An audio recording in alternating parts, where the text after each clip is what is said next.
it technically being late. Let me just finish the comment I'm typing to Sabs.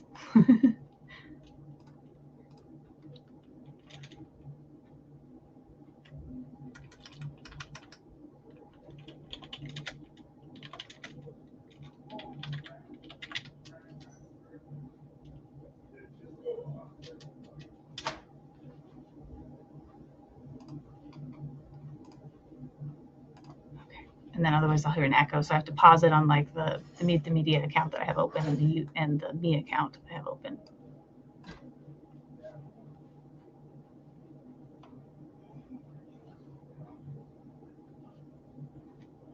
And then I'm just gonna see if a few more people trickle in, and then we can get started. And really, you're the one introducing it, so.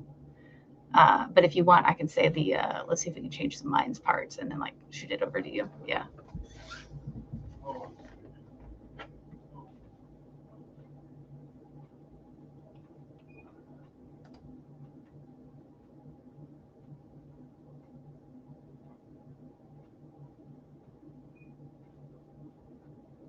What up, Carnage? What up, Sabs? Pope? What's up, guys? Welcome in, everybody. Welcome in from Liberia.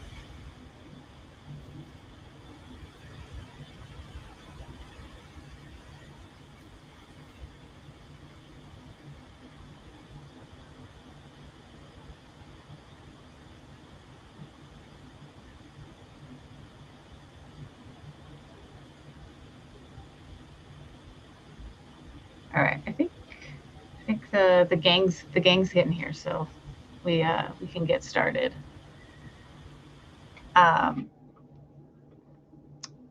Okay, everyone, let's see if we can change some minds tonight.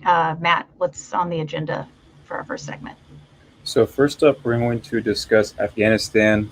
You've probably seen something in the news if you've been looking at some of the mainstream sources today, or just lately. We have the U.S. withdrawal going on, which means an end of a U.S. presence there for what's been 2 decades now, and it's really brutal on the grounds in Afghanistan right now. What's happening? It's really brutal. Before we got there, the Taliban had gained control of Afghanistan from 1996 to 2001. Obviously, the war on terror and kind of once we got to Iraq and Afghanistan was the early 2000s. What's happening right now is the U.S. is withdrawing, and of course, other like NATO forces stuff are withdrawing. As you can see right there, I believe the 12th province has actually fallen. Now there's, I believe, 34 provinces. Let me double check that real quick. Yeah, there's 34 provinces, over 400 districts. As you can see, the 12th one has fallen. About 70% of the country is now under Taliban control. If you can see kind of towards, we'll say it's kind of like the right side of Afghanistan there, Kabul is the capital. And what's significant is Kandahar down towards the south, the second biggest city in Afghanistan, just fell today to the Taliban. So I'm not here to say like what we should or shouldn't do. I don't really know. We shouldn't have been there to begin with. I do know that once we got there, we didn't do it the right way. And that's like really, really charitable. We really shouldn't have been there. We fucked it up while we were there. And I mean, we can always justify being there, but I don't know what the answer is, but it's ugly. You want to weigh in for a second there, Shy? Or no, I completely agree with you. It's horrific and ugly. And I made like a condescending joke earlier. I was like, I think this is finally a time where you can just be like, thanks, Obama, and like it's warranted, just because obviously what we're dealing with now has been a long time coming from just like poor decision making with foreign policy, and I feel like that's such a reoccurring theme, no matter the administration. 100%. This is a bipartisan tradition, like I was saying earlier. We're all hanging out. Like this is not a Democrat or Republican thing. This is U.S. imperialism. This is what we do, and this is the end result of what we do, especially post World War II. Man, I know with everything going on right now, we're going to send about another 3,000 troops in to help facilitate the process, trying to get people out of the embassy and things like that. Trying to get evacuations taken care of, probably help with the visa process for refugees and stuff like that. We know that thousands of people have already been killed. Hundreds of thousands of people have already been displaced from their homes. Afghan soldiers are being executed by the Taliban. So I mean, this is brutal. Yeah, there it is. So January to July 21st, almost 400,000 people have been internally displaced.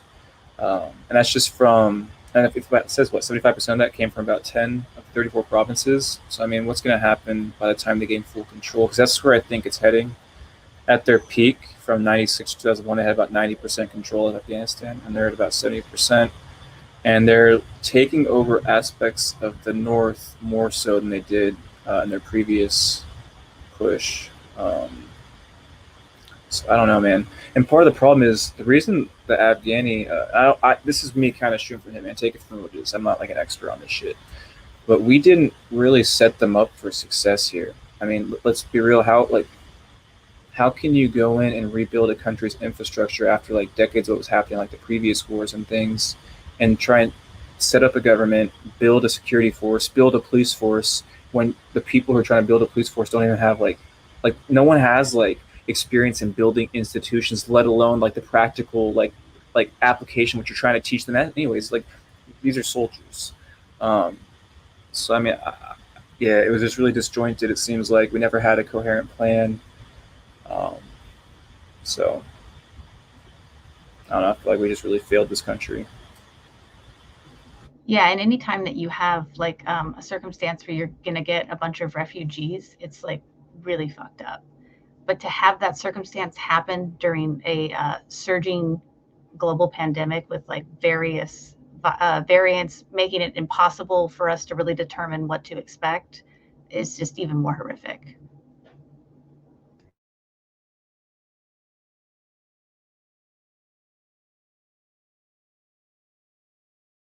100%. Last thing I'll say is just like Pakistan. So in all of this, man. So the U.S. we went into Iraq, went into Afghanistan for Osama bin Laden, right the war on terror, 9/11.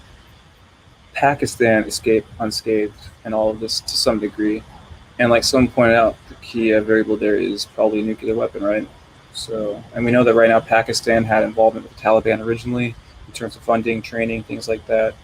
Um, I don't know the specific level of involvement now, but I do know it'd be silly to act like they're not involved in um, what's going on. They're always quick to criticize the remaining government there from Afghanistan. So, but yeah, man, it's trash. What's happening is trash. It's so bad. I got nothing else. If you want to. Yeah, no, I was just gonna say I was reading the comments there. I was like, normally I'd be like, yeah, by all means, people, please weigh in what you're, but they've been doing that the entire segment. So Humanity aggressively. Humanity should always be more important, I would hope. And the question was what's more important, pretty much juxtaposing the idea of America versus humans, you know. So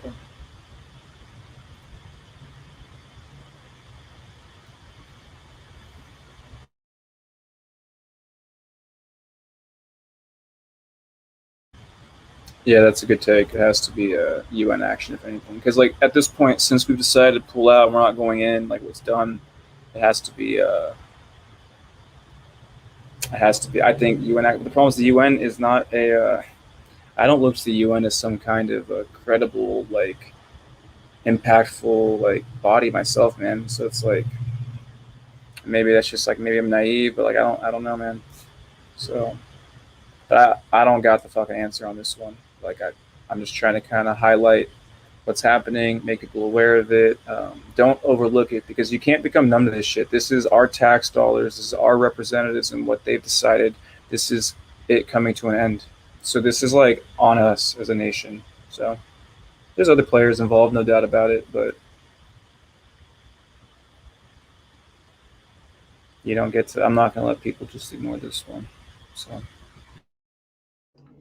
yeah, and like putting this piece together, like was Matt and I were still like putting things in the notes just because it's really developing, and so yeah, keep an eye on it, keep yourself informed. like really developing. I mean, like it's happening faster than we thought. So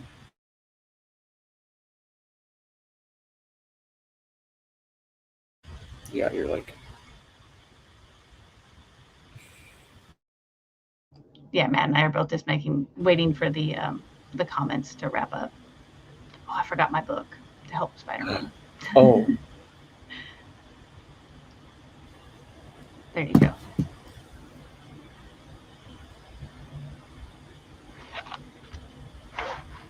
world is ending and we have front row seats. Fucking facts. Yeah, I'd like to hear what Ojeda has to say about this specifically right now.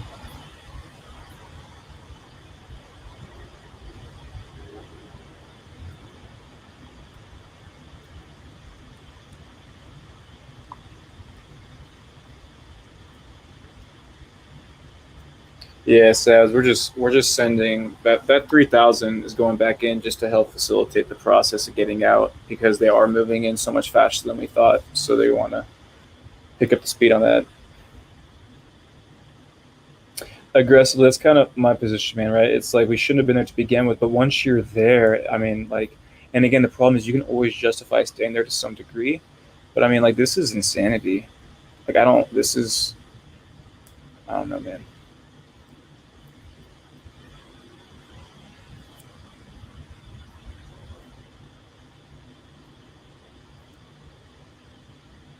You're all good, Mackley. We still got a couple segments going down. But yeah, we just talked about Afghanistan. Of course, you can always check the Trickle up afterwards, right? They will post the segments up there afterwards. So Yeah, they usually go up the following day or like the day after that. So appreciate you being here, though.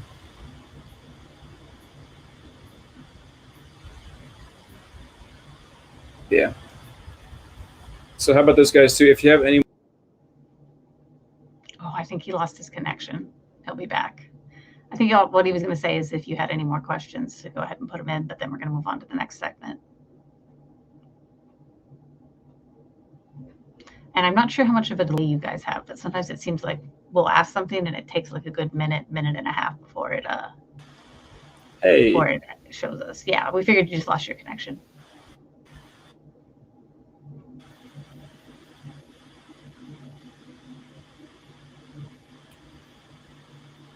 I was going to say there was just if you got any more questions or takes on Afghanistan, maybe we'll hit them in the very back end of this. You know, it's such a somber beginning. It's not easy to like segue into like the next thing, but the show must go on. Indeed. So I'm going to give a visual cue for Spider-Man. Okay, everyone, let's see if we can change some minds tonight. I know Matt and I sound like a broken record, but we're going to start the segment off with a reminder that there is a planned general strike on October 15th. And as a patron, you hold so much more leverage to make a difference than a worker. So on that day, do not spend any money. You don't even have to wait until October 15th to use your leverage as a consumer, because there is also a call for a holiday strike. Essentially, any day of the year where there will be a spike in consumerism, don't create that spike and don't give corporations your money. And as an added bonus, provide mutual aid in your community on that day. Matt and I have done a segment on the holiday strike that we went over a lot more of the details. So if you just look at like related videos on the Trickle Up, you can watch it if you have any more questions on that one. Go ahead, Matt. So real quick, someone says, how long do we continue to strike? I think ideally you continue it as long as you can, right? And ideally you get more and more targeted over time, right? So like, I think like, for example, we could start now, maybe just like food habits, right? Directing it more towards, certain outlets or maybe certain local farmers, things like that, but like, you don't have to go to the fast food chains. We don't got to go to the big corporate chains. If you can find a way to stop using Amazon and maybe direct that towards something else, and some of your streaming services, things of that nature. But yeah, ideally, this is something that we keep on going, just get more and more people kind of on board and doing. So obviously, when it comes to trying to get people to act, it's good to like kind of hype things up and market a certain date, a certain like time, a certain thing. But yeah, it can start right now. So. Yeah, I like that. Like, don't even wait for the next holiday. Just start thinking about it now. And it's interesting that you mentioned like your spending habits with just like the food that you get. because last week we talked about a strike that was mechanics that went on strike. And this week we're going to talk about people who are at the Nabisco Craft Bakery going on strike. So I'm not saying we should boycott Nabisco right now, but I'm not ruling it out. So, and to that point, I was going to add an update on that mechanic strike, but it's still going. So they are still, the union is still going strong, and they're not budging until they get their demands met. But this week in Portland, Oregon, hundreds of workers at the Nabisco Craft Bakery went on strike. Around 200 workers went on strike when the company tried to remove the overtime pay that they were providing to those working on Saturday or Sunday. The company claims it is simply pushing for an alternative work week that would schedule people on the weekend and for regular pay. A spokesperson for the workers stated the company just wants to avoid paying overtime. It's all about the money. In a statement from Nabisco, the company stated it was disappointed with the union's choice to strike and brought to the table a wage increase, more 401k matches, and a 4-year contract. Even with these terms, the workers continue to strike. You can stand in solidarity with them and boycott Nabisco products until the terms that the union agrees on are met. Let us know in the chat if you're watching this live, or let us know in the comments if you see this later, if you think a boycott would help the workers. What did they offer them? What were the last 3 things they offered them? So they want to take away direct overtime pay, right? So they want to take away the direct benefit, the direct benefit of their labor, which is already not enough. They want to take that away and then give them some long-term things that might even apply to many of the employees directly impacted by this anyways. It's horse shit. Yeah. Well, and like, I don't know if, like, across the board if overtime is like this, but like it's usually anywhere from like time and a half to double pay. So that, I mean, like that must be, that they need to either have a significant wage increase or it's not worth people's time. And to that point, or they just need to raise the wage and give everyone the weekend off, because like a 4-day work week is really something we should be moving towards anyway. No, let's go back to them like 6 days, 12-hour ones. That sounds a lot better. It's like we're like destined to have this argument with some like segment of society always, because the people who like don't want, like, because like we know this, by the way, like you can look at like various companies like in like different corporations even have like kind of like actually implemented it on a smaller scale to kind of gauge productivity and things like that. And then we know that like actually a 4-day week leads to more productivity and better like worker health and stuff like that. So yeah, you people arguing against that with the same motherfuckers who once upon a time like still wanted kids working in fucking shops and shit and didn't want to reduce the work, because that's just the way things were. And like, God forbid people have more time on their hands and feel better about life and are more productive even. So I'm kind of ranting, but Pope, I just want to address this real quick because maybe you weren't here before.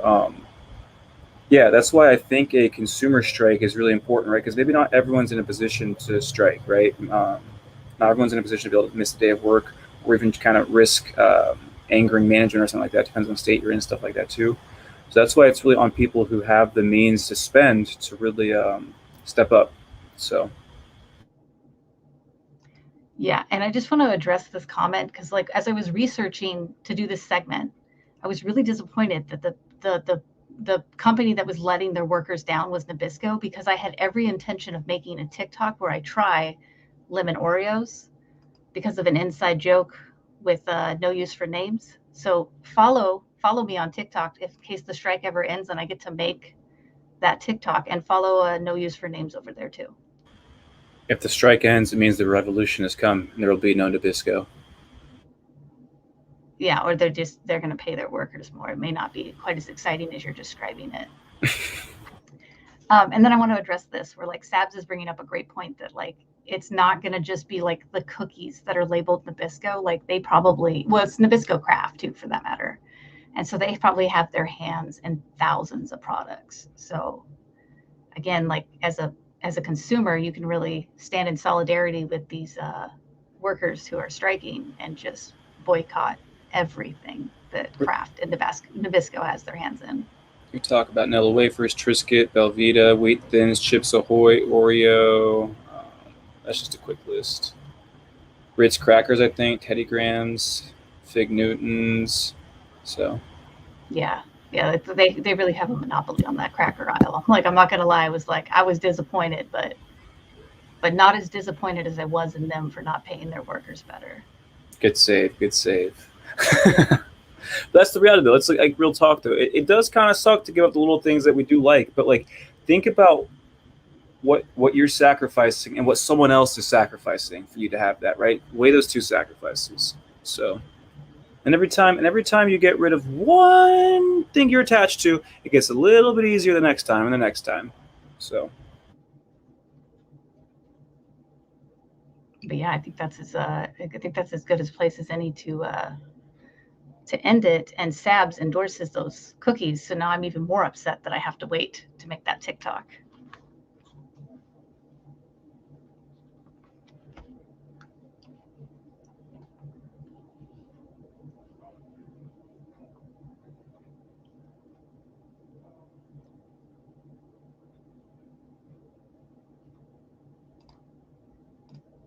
Don't mind me, guys. I'm just getting like the behind the scenes stuff ready.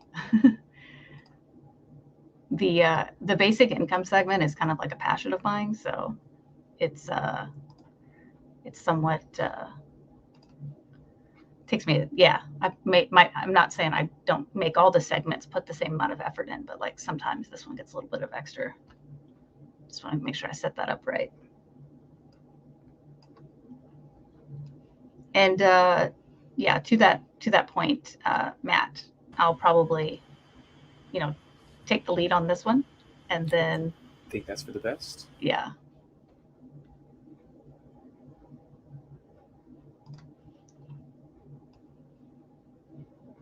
Sorry, guys, my Windows 10 is like closing up my tabs.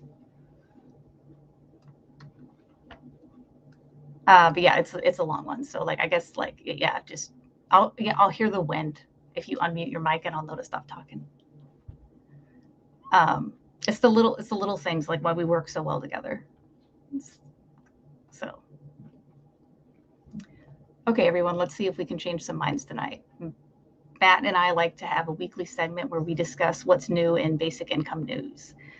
This week, we're going to take a look at Tacoma's Guaranteed Basic Income pilot GRIT, the letter writing campaign to support the SUPPORT Act, the Basic Income March on September 25th, and Crowdfund Basic Income.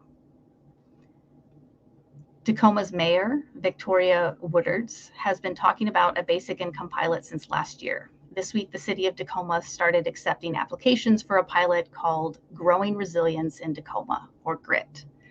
GRIT will pay 110 people $500 every month for 1 year. Applicants will randomly be selected. However, they must meet the criteria of ALICE, Asset Limited, Income Constrained, and Employed. ALICE is an acronym used by the nonprofit United Way that the city of Tacoma is working with. Online applications will be open until August 16th. In order to collect data on the income pilot, recipients will be asked to fill out surveys. As an incentive to actually do that, they will be given a $30 gift card per survey. A controlled group that is not receiving the basic income payments will be asked to fill out the same surveys and be given gift cards as well.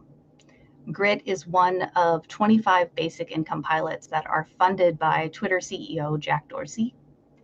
And the Mayor Woodards hopes that the data collected from the pilot will help provide the necessary studies for a nationwide guaranteed income. She was quoted as saying, "Poverty is a system failure, not a personal failure." And I absolutely love that quote because it's 100% accurate. Let us know in the chat if you're watching this live, or in the comments if you are seeing it later, what your thoughts are on GRIT. Let's just jump real quick. I found it interesting that Jack Dorsey was behind some of that. So, because you always have it in your head, like kind of like we all fall for it. At least I can speak for myself.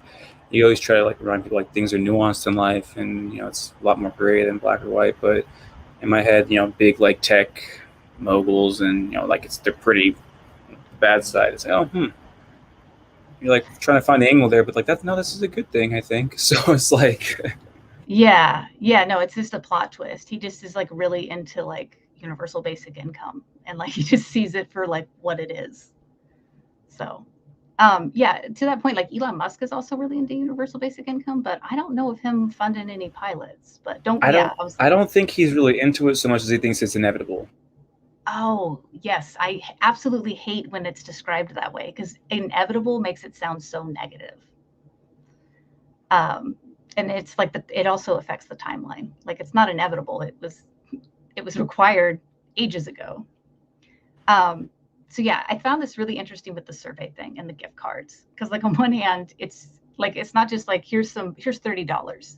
Thank you for taking the time to help us collect the data. It's like no, you have to spend it specifically somewhere, and like they're not picking small businesses, right? Like, and if they're picking like things like Amazon, it's not even going to stimulate the local economy. So the gift card thing is like I get it, but I think it reeks of like control. There's the angle.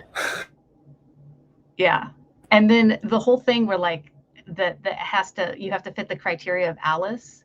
I hate that notion that they think that someone needs to be employed because there's no way that a basic income leads to someone who's not traditionally employed or unemployed to actually being able to become employed, even though like all the research says otherwise.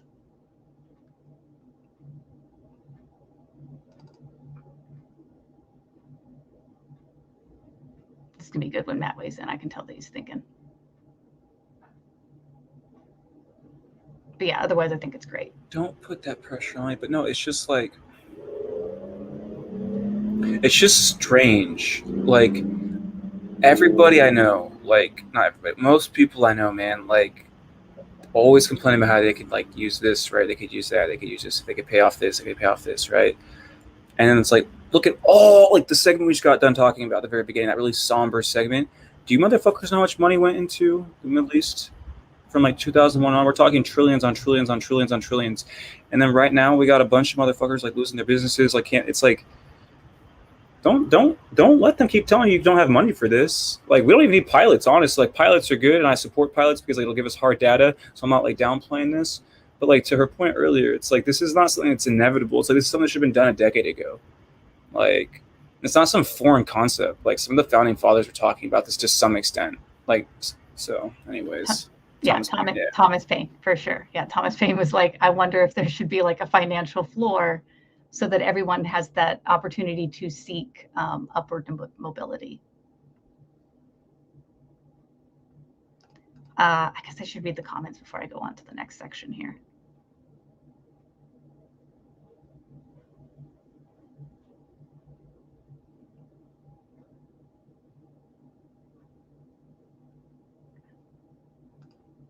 Yeah, everyone go follow Sabs. I endorse that. Follow Sabs. One of the original followers of Mute the Media. One of the first people I really remember interacting with in my lives and stuff like that in comments. So.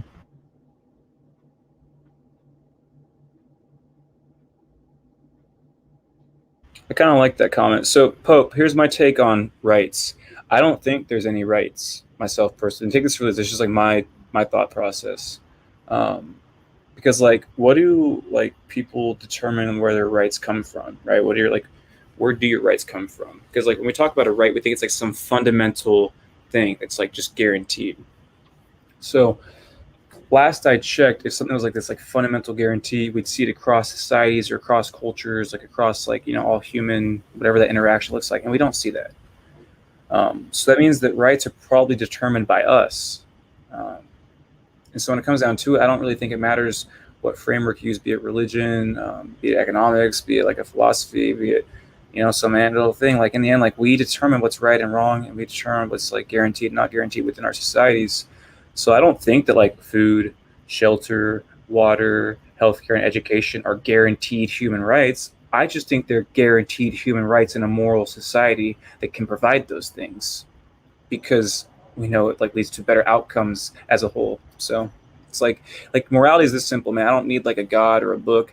It's this simple. If I'm walking down the street and I do something rude or I hurt someone, I can hear them. They give off like an emotion. They give off pain. And if they do it to me, I feel that same thing. I know I don't like that. So it's as simple as that. It's like literally that simple. The conversations haven't gone much further than that. So if someone like has like some long-winded like moral justification for shit, they're probably justifying some shit they're trying to do, man. Because it's not that hard, in my opinion. Morality is not that difficult, actually. It gets a little hard as you have more people to mix and state levels and stuff like that. But The rights conversation to me is kind of a silly one. Let's just be better because we can be better. Yeah, and like that way we're not picking and choosing like things that are required to like just live with like basic human decency. So really quick, I just want to remind everyone of the letter writing campaign to get your reps and senators on board with the Support Act. I sent a letter this morning, and I encourage all of you watching to do the same. The Support Act is a 38-page bill that would provide a federal basic income program if passed. If you want to know more about it, Mia and Boyce talked about it not that long ago. Two Sundays ago, I believe. Yeah. So again, if you just like, subscribe to the channel, but also go and watch some of the other videos, you can learn a lot more about what we're talking about, like, because we don't want to repeat ourselves. So, and then last week, Matt and I talked about the Basic Income March, but I figured I'd bring it up again because more cities have been added. So the list is continuing to grow, and as long as COVID permits it, I suggest that you find a city near you and be part of a Basic Income March. And not all of them are literal marches. Some of them are just like gatherings or screenings.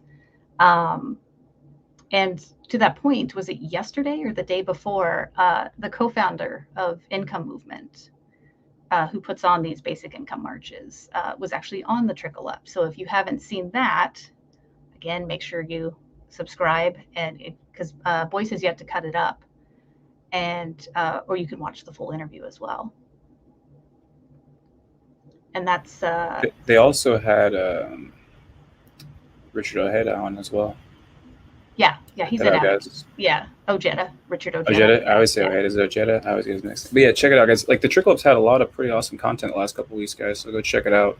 Straight up, they've had some big names on. Yeah, 100%. Also, real quick, I just want to, totally off topic, but on topic, just a little shout out to Pacific Northwest up there representing. Goddamn. Like, yeah. Well, and like Tacoma was also like the topic of where the pilot was. Last week it was Virginia. So yeah, I like don't be surprised if we keep talking about the income pilots, guys, because like I said, we're pretty passionate about basic income over here. Oh, so Carnage asked, what's the website to sign the Support Act, the letter? Oh, it's actually in the description of this video that you guys are watching right now. And so if Spider-Man doesn't mind, I can take a second to like pull that up and then put it in the chat. But it is already in the it's like the one that starts with Action Network. And you know what, after this segment, I'll pull it up, and that way there's not too much of a derailment. But like I said, we're big fans of basic income, and so it would be odd if, especially when you consider my background, if Matt and I didn't also talk about crowdfund basic income.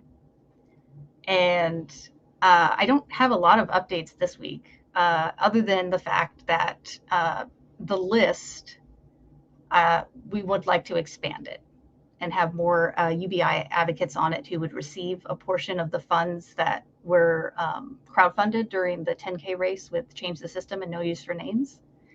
And so I actually put a TikTok out today with a call to action to be like, hey, content creators, if you know of someone who would be a good candidate, maybe someone who's living in a lower income bracket or even in abject poverty, and they're a supporter of universal basic income, like, please tag them, because I would like to be able to add them to the list. I did a tweet a while back and it got a lot of engagement. And so now I'm just trying to hit up another platform to make sure that we're getting all sorts of people on there. And to that point, Matt and I have also talked at great length about crowdfund basic income. So you can go and check out other videos on that. Or you can always just ask me about it if you have specific questions. The brutally honest way of saying it, crowdfund basic income is a way for some of us to put our money where our mouth is. Straight up. It doesn't have to be a lot. The beauty of it is, like, the idea is it just takes a lot of us to do a little bit, right? So Yeah, I'm just getting those links. 100%. So on that note, guys, if you buy into Producer Shy, it's got my official stamp of approval, man. So if you think what Meet the Media is doing, if you like what we're doing here at the Trickle Up with Mindful Skeptics, everything, I know he supports crowdfund basic income. Share the idea with people. Let them know. If you think someone who could be helped or be eligible, if they support UBI, get in contact with us. So.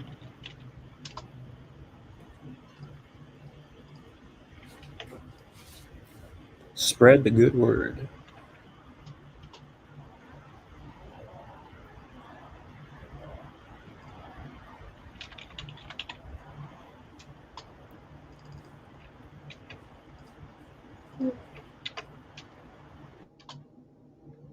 So yeah, there's the link to the letter writing campaign, and above that is the link to crowdfundbasicincome.org.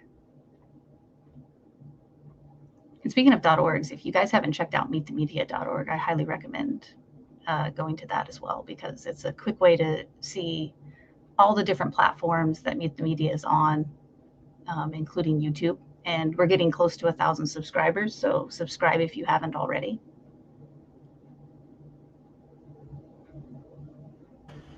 Do it. Yeah, I was like, I know I had put all the links in the description, but that makes it a little bit harder. And moving forward, if I'm going to reference things, we should have like a quick way to like copy and paste them. So, but I guess I'm going to hold up the book just so Spider-Man doesn't, like, there's no reason for us to ramble on. No. But I'm going to grab another link real quick just because I think it's important. Stop line. If you want to talk about, this is like post Spider-Man, you don't have to include this in anything. This is just why the comments wrap up, and just so that voice gets a little bit more watch time. Matt and I are just going to shout out stopline3.org.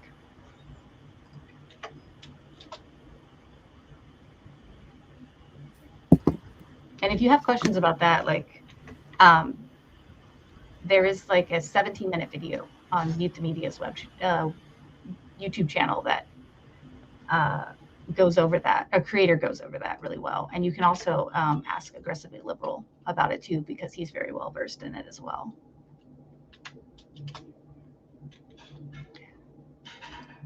And I can't do a stream and not shout out Namdi, because apparently he was in yesterday's stream and it was just such a chaotic stream, Matt, that I didn't see it, and I still feel kind of bad. Don't feel bad at all. Namdi's a big boy. He'll be okay. That's too funny, though. What up, Namdi? Yeah, if you guys don't know Namdi on TikTok, he's at Dizzy_Hot Wheels, and his content is hilarious. So definitely follow him. Funny as fuck. He's kicking out on Drip on it too. That's right. Yeah, he's one half of Drip on it, so he's got really good music takes as well. He's got okay music takes.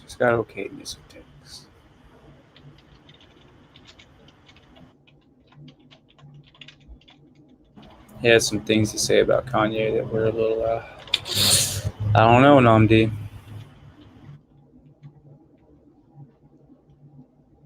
Yeah, I don't think that Drip on It actually published that thing that you guys did. But I was like, if it still exists, maybe we'll make some like a blooper reel with it or something. Yeah, and if you guys are like, you're like, I have no idea what they're talking about, like, again, subscribe on the YouTube channel to Drip on It.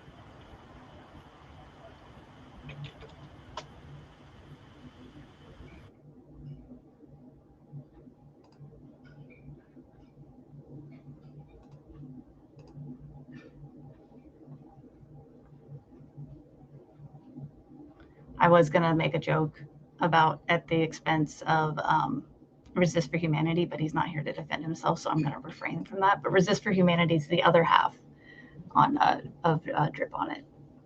It's him and Namdi.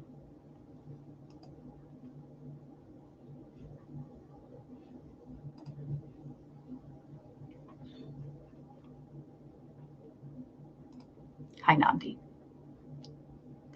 I'm going to take Matt's lead on when we like officially wrap this up. And there's another, in case you needed it, another Dizzy Hot Wheels endorsement. I'm just going to see if there are any more questions or comments on some of the segments. But yeah, last thing I'll say, guys, just make sure you check out the Trickle Up. Every Thursday we're here at 6 o'clock. If you guys know, feel free to share with friends if you think they would enjoy the stream. They're here on Sunday nights as well, same time. Oftentimes there's like different panel discussions and things on Mondays that you can check out same time as well. Make sure you subscribe, share with friends. You can find us, Meet the Media, meetthemedia.org. Pretty big on TikTok as we're doing most of it, but of course, please subscribe on YouTube as well. We have a lot of awesome content of our own most nights of the week. The best thing we got going is Wednesday nights, 6 p.m. Pacific time. Amplify Modern Perspectives, really fun show that Cheyanne and Aggressively Liberal put a lot of work into as well, with Care Bear, Change the System, and then the people who jump in. We Trickle Up has some merch up. They got the hats going. Make sure you check it out. We got some merch going for Meet the Media if you feel like supporting the page. And then most of all, guys, just think about crowdfund basic income. It's an easy way to help someone. So that's it for the night, I think, guys. Yeah, thanks everyone who showed up tonight. And if you missed some of it, no big deal, because like I said, go ahead. We'll be tomorrow night, 6 p.m. Pacific time. Meet the Media stream. Don't know what specifically is going down, but we'll be doing something. So yeah, I hear that's supposed to be pretty good. Could be. Yeah. But on that note, for real, there's an underscore. Just Carnage is saying this, but there's an underscore between Dizzy and Hot Wheels. So if y'all are having, but you know what, Matt, let me just find that link real quick. That's just how cool Nandi is. Like, we're gonna extend the show another 30 seconds. Shout out to Spider-Man. Feel free to always like message me if you're just like, you could make it easier on me if you guys did X, Y, and Z. Because I realize rambling on about how awesome Nandi is maybe not the best for you when our streams go kind of long. But to that point, guys, there is Nandi's handle. And on that note, we'll say goodnight.